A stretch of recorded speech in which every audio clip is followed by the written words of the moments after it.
নমস্কার বন্ধুরা, আমার চ্যানেলের আরেকটা নতুন পর্বে তোমাদের সবাইকে স্বাগত জানাই। বন্ধুরা, চায়ের মধ্যে তোমরা শ্যাম্পু দিয়ে দেখো, তাহলেই কিন্তু তোমাদের সংসারের সব কাজ সেকেন্ডের মধ্যেই তোমরা শেষ করে নিতে পারবে। এমনই কিছু অবাক করা কিচেন টিপস আজকে আমি তোমাদের সঙ্গে শেয়ার করব। আশা করছি বন্ধুরা প্রত্যেকটি টিপস তোমাদের অনেক কাজে লাগবে, এমনকি সংসারের অনেকটা টাকাও তোমরা বাঁচিয়ে ফেলতে পারবে। তাহলে বন্ধুরা ভিডিওটি স্কিপ না করে পুরোটা দেখার জন্য অনুরোধ রইল।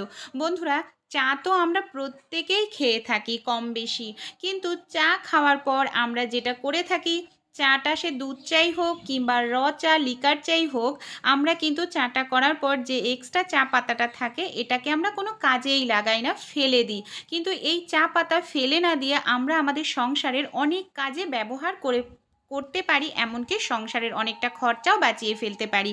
এরকমই দেখো, যে চা পাতাগুলো ইউজ করা হয়ে গেছে সেই চা পাতা আমি নিয়ে নিয়েছি। সবার প্রথমে চা পাতাটাকে খুব ভালো করে জল দিয়ে ধুয়ে নেব। এর মধ্যে যে চিনি বা দুধটা আছে সেটা যাতে চলে যায় এর জন্য খুব ভালো করে ধুয়ে নিতে হবে। আমি আদা দিয়েছি, সেগুলোকে আলাদা করে বেছে ফেলে দিচ্ছি। এবার বন্ধুরা, এই চা পাতা দিয়ে আমি তোমাদের সঙ্গে শেয়ার করব অবাক করা অসাধারণ কিছু কিচেন টিপস, যেটা আমাদের সংসারের খরচাটা অনেকটাই বাঁচিয়ে দেবে, এমনকি আমাদের প্রত্যেক দিনের কাজকে আরও বেশি সহজ করে দেবে। একটি পাত্র নিয়েছি, আমি এখানে দিয়ে দিলাম 2 গ্লাস জল।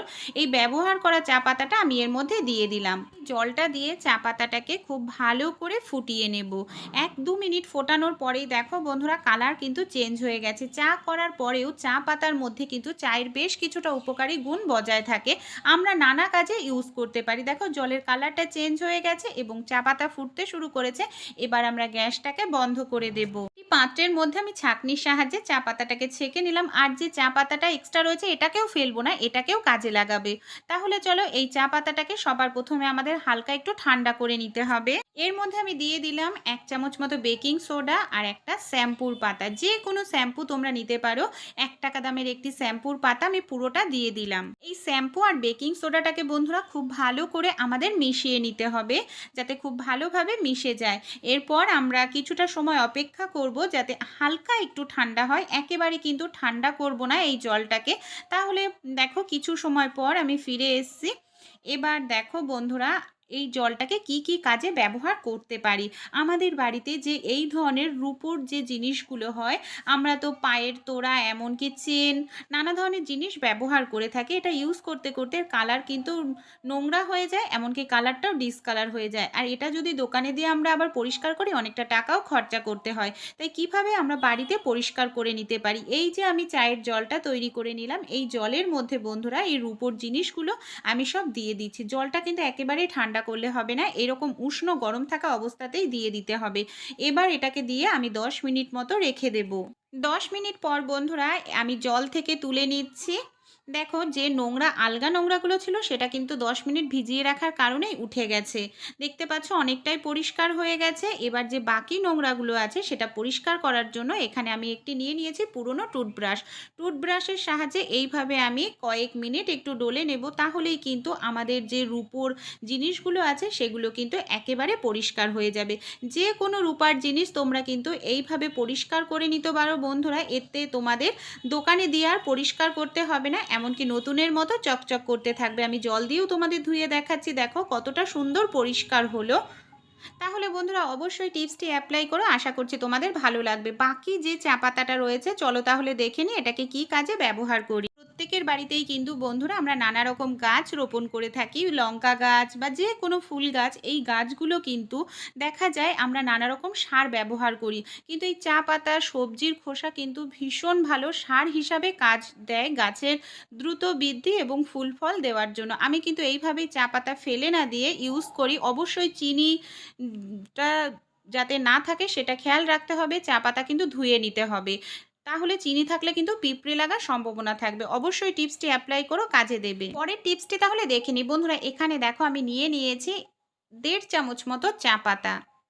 যে চা পাতায় রোজ আমরা চা তৈরি করে খাই, এর মধ্যে আমি দিয়ে দিচ্ছি শ্যাম্পু। 1 পাতা শ্যাম্পু নিয়েছি, শ্যাম্পুটাকে খুব ভালো করে মিশিয়ে নেব। যে শ্যাম্পু তোমরা ইউজ করো সেই শ্যাম্পু এখানে অ্যাপ্লাই করতে পারো।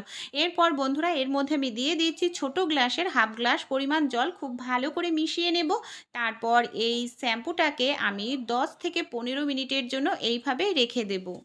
10 মিনিট পর বন্ধুরা দেখো আমাদের শ্যাম্পুর জলের কালারটা কিন্তু চেঞ্জ হয়ে গেছে। শ্যাম্পুর যে উপকারিতা গুণ আছে সেটা কিন্তু জলের সঙ্গে মিশে গেছে। এবার এই শ্যাম্পুর পাত্রটাকে আমি গ্যাসের ওপর বসিয়ে দিয়েছি। 1 থেকে 2 মিনিট খুব ভালো করে ফুটিয়ে নেব, যেন শ্যাম্পুর মধ্যে চায়ের যে উপকারিতা গুণ সেটা যেন চলে আসে। কারণ চায়ের মধ্যে রয়েছে প্রচুর পরিমাণে অ্যান্টিঅক্সিডেন্ট এবং ক্যারোটিন, যেটা আমাদের চুলের জন্য কিন্তু ভীষণ উপকারী বন্ধুরা। এর উপকারিতা গুণ বলে শেষ করা যাবে না। এবার গ্যাস থেকে নামিয়ে এটাকে একটি ছাঁকনির সাহায্যে আমি ছেঁকে নিচ্ছি। এই যে চা পাতাটাও রয়েছে এটাকেও ফেলবো না, এটাকেও নানা কাজে আমরা ইউজ করতে পারবো। এই যে চায়ের শ্যাম্পুর মিশ্রণটা তৈরি করে নিলাম, এটাকে তাহলে কি কাজে ব্যবহার করব? বন্ধুরা, চুল পরিষ্কার করার জন্য তো আমরা শ্যাম্পু প্রত্যেকেই ব্যবহার করে থাকি, কিন্তু এইভাবে যদি শ্যাম্পুর একটি মিশ্রণ তৈরি করে নিই তাহলে কিন্তু অনেকটাই আমাদের চুলের ভালো হয়, চুলের স্বাস্থ্যের ভালো হয়। অনেকেই দেখা যায় অল্প বয়সেই চুল পেকে যাচ্ছে, তাদের জন্য কিন্তু এই মিশ্রণটা ভীষণ কার্যকারী। কারণ ন্যাচারালভাবে চুল কালো করবে, চুলের গোড়া মজবুত করবে, চুলকে দ্রুত লম্বা করতে সাহায্য করবে। অবশ্যই টিপসটি তোমরা অ্যাপ্লাই করে দেখো বন্ধুরা, দারুণ কার্যকারী। আমি কিন্তু যখনই চুলে শ্যাম্পু করি এইভাবেই শ্যাম্পুর একটি মিশ্রণ, চায়ের মিশ্রণ তৈরি করে নিই। অবশ্যই অ্যাপ্লাই করো, খুব ভালো রেজাল্ট পাবে। যেহেতু আমরা রেগুলার খেয়ে থাকি, আমাদের যেমন শরীরের ক্ষতি করে না, তাই চুলেরও কিন্তু কোনো রকম ক্ষতি করবে না। পরবর্তী টিপসটি তাহলে দেখে নিই বন্ধুরা। আমাদের মহিলাদের তো সংসারে অনেক কাজ করতে হয়, মাছ কাটা, মাংস ধোয়া, সবজি ধোয়া, এইসব তো করতেই লাগে। আর এইসব করার কারণে আমাদের হাত থেকে কিন্তু বাজে দুর্গন্ধ বেরায়, এর জন্য আমরা বারবার হাত ধুয়ে থাকি। বারবার যখন আমরা সাবান হ্যান্ড ওয়াশ দিয়ে হাত ধুই আমাদের হাতটা কিন্তু একেবারে রুক্ষ শুষ্ক হয়ে যায়। তাই বন্ধুরা, এই টিপসটি তোমরা অবশ্যই অ্যাপ্লাই করতে পারো। এতে তোমাদের হাতটি নরমও থাকবে, সেই সঙ্গে হাতটি কিন্তু তোমাদের পরিষ্কার ফর্সা হয়ে যাবে, বাজে দুর্গন্ধও চলে যাবে।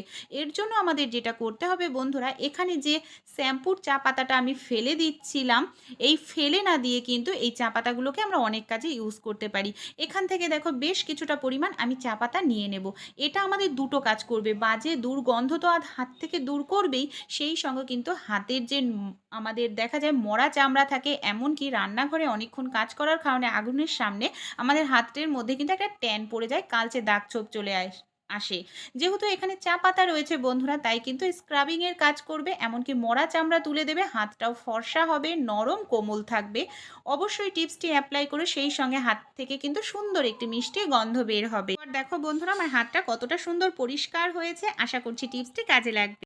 পরের টিপসটি তাহলে দেখে নিই বন্ধুরা। আমরা রান্নাবাড়ি করার সময় অনেক সময় দেখা যায় কিছু ভাজাভাজি করতে গেলে আমাদের কড়াইটা একেবারে পুড়ে যায়, আর এই পোড়া কড়াইয়ের পোড়া দাগ তুলতে অনেকটা সময় আমাদের ঘষা মাজা করতে লাগে। এখন কিন্তু তা করতে লাগবে না। আমাদের যে চায়ের জলটা ছিল বন্ধুরা, যেটার মধ্যে আমরা বেকিং সোডা, শ্যাম্পু মিশিয়েছিলাম, সেই জলটা হালকা উষ্ণ গরম অবস্থাতে আমি পোড়া কড়াইয়ের মধ্যে দিয়ে দেব। এবার আমি 10 মিনিট রেখে দিয়েছিলাম। 10 মিনিট পর এই জলটাকে আমি এইভাবে ঢেলে নিচ্ছি। এর ফলে যে পুড়ে গেছিলো আমাদের কড়াইটা, সেটা কিন্তু অনেকটাই আলগা হয়ে গেছে। এবার আমি যেটা করছি দেখো, এর মধ্যে আমি দিয়ে দেব চা পাতা। যে চা পাতা আমরা ইউজ করার পর ফেলে দিই, ফেলে না দিয়ে এই চা পাতা আমরা কাজে লাগিয়ে ফেলতে পারি পোড়া বাসন পরিষ্কার করার জন্য। এখানে দেখো ওষুধের একটি খালি প্যাকেট নিয়েছি। ওষুধের এই খালি প্যাকেটটা দিয়ে আমি এইভাবেই 1 থেকে 2 মিনিট ডলে নেব, তাহলেই কিন্তু আমার কড়াইটা যে একেবারে পুড়ে গেছে, পোড়া কড়াইটা একেবারে পরিষ্কার হয়ে যাবে। 2 মিনিট ডলে নেওয়ার পর আমি জল দিয়ে তোমাদের ধুয়ে দেখাচ্ছি বন্ধুরা। দেখো পুরো কিন্তু তেলের যে পোড়াটা পুরো উঠে গেছে, কড়াইটা কতটা সুন্দর পরিষ্কার হয়ে গেছে, সময়টাও আমাদের বেঁচে গেছে, সেই সঙ্গে কিন্তু কোনো রকম লিকুইড বা সাবান এখানে ইউজ করতে লাগেনি। আশা করছি টিপসটি কাজে লাগবে, অবশ্যই অ্যাপ্লাই করো। পরবর্তী টিপসটি তাহলে দেখে নিই বন্ধুরা। আমরা তো কিচেন স্ল্যাবে সবজি, মাছ, মাংস এগুলো কেটে থাকি। অনেক সময় তরকারি নামাতে গিয়ে দেখা যায় বেশ কিছুটা তরকারিও কিচেন স্ল্যাবের উপর পড়ে যায়। সেক্ষেত্রে কিন্তু দেখা যায় মাছিরা আমাদের রান্নাঘরে ঘোরাঘুরি করতে থাকে। এইভাবে যে আমাদের শ্যাম্পুর যে মিশ্রণটা রয়েছে, যে চা পাতা আর শ্যাম্পুর মিশ্রণটা আমরা রেডি করে নিয়েছিলাম, এই মিশ্রণটাকে কিন্তু ফেলিনি। দেখো এই মিশ্রণটাকে আমি এই বোতলের মধ্যে ঢেলে নিচ্ছি।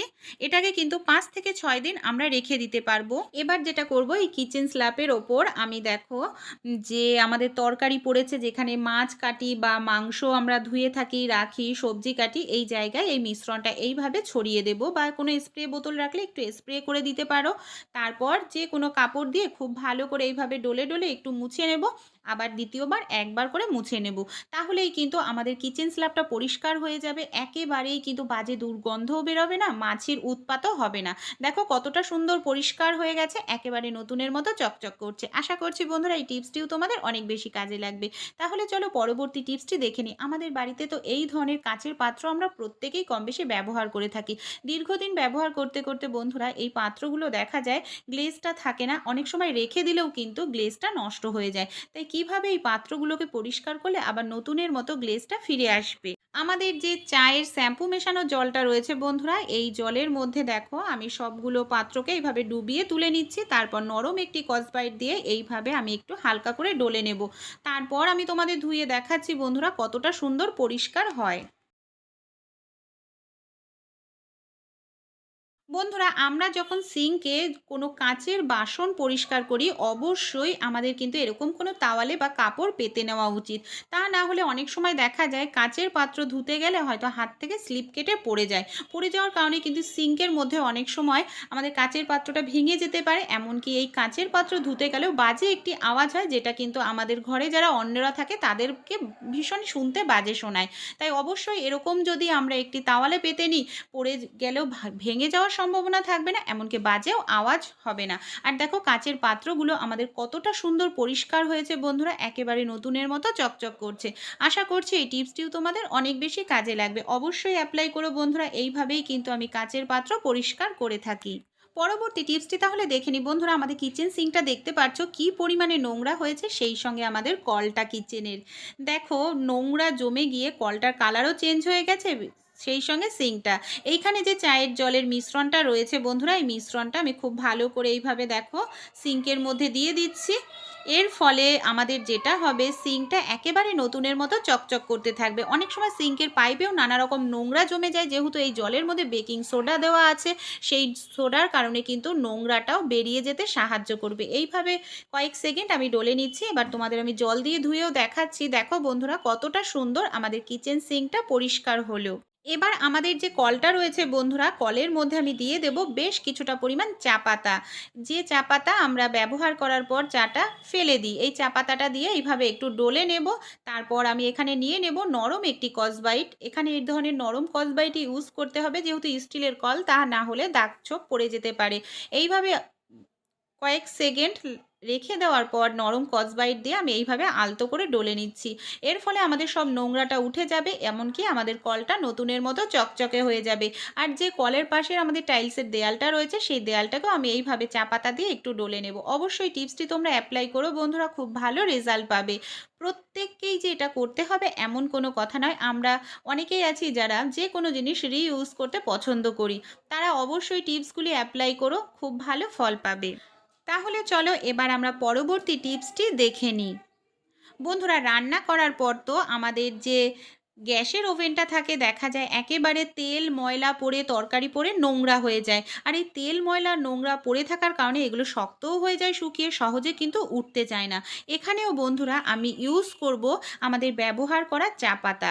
এই চা পাতাটা কিন্তু আমাদের দুটো কাজ করবে, খাবারের গন্ধ দূর করবে, সেই সঙ্গে বন্ধুরা তরকারি অনেক সময় থাকার কারণে দেখা যায় লেগে শুকিয়ে শক্ত হয়ে যায়, সহজে উঠতে চায় না। তাই চা পাতাটা যেহেতু দানা দানা স্ক্রাবের কাজ করবে, খুব সহজেই উঠে যাবে।